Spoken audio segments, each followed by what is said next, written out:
एक अन्य पौराणिक कथा के अनुसार जोगे और भोगे नाम के दो भाई थे। दोनों अलग अलग घरों में रहा करते थे।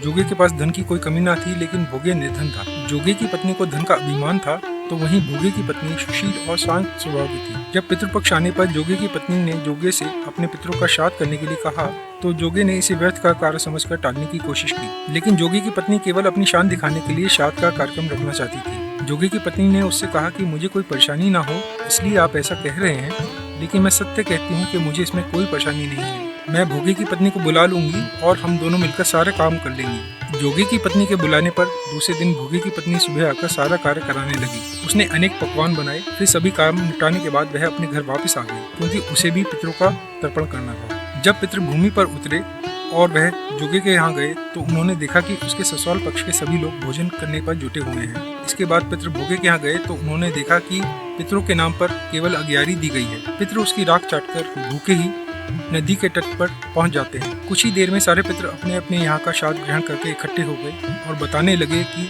उनकी संतानों ने किस किस तरह से उनके लिए श्राद्धों के पकवान बनाए। जोगे भोगे के पितरों ने भी अपना सब कुछ बताया। उन्होंने सोचा कि अगर भोगे निधन न होता और श्राद्ध करने में समर्थ होता, तो शायद उन्हें भूखा वापस नहीं आना पड़ता, क्योंकि भोगे के घर में तो खाने के लिए 2 जून की रोटी भी नहीं थी। यह सारी बातें सोचकर पितरों को भोगे पर दया आ गई। अचानक से वे नाच नाच कर गाने लगे कि भोगे के घर धन हो जाए, भोगे के घर धन हो जाए। सांझ का समय हो चला था, लेकिन भोगे के घर में खाने को कुछ भी नहीं था। उसके बच्चे भूखे थे। बच्चों ने अपनी माँ से कहा कि भूख लगी है। तब उन्हें टालने के लिए गुस्से में भोगे की पत्नी ने कहा कि जाओ, आंगन में हौदी औंधी रखी है, उसे जाकर खोल लो, उसमें जो भी मिल जाए उसे आपस में बांटकर खा लेना। बच्चे जब वहाँ जाकर हौदी देखते हैं, तो दौड़े दौड़े माँ के पास वापस आकर कहते हैं कि माँ, हौदी तो मोहरों से भरी पड़ी है।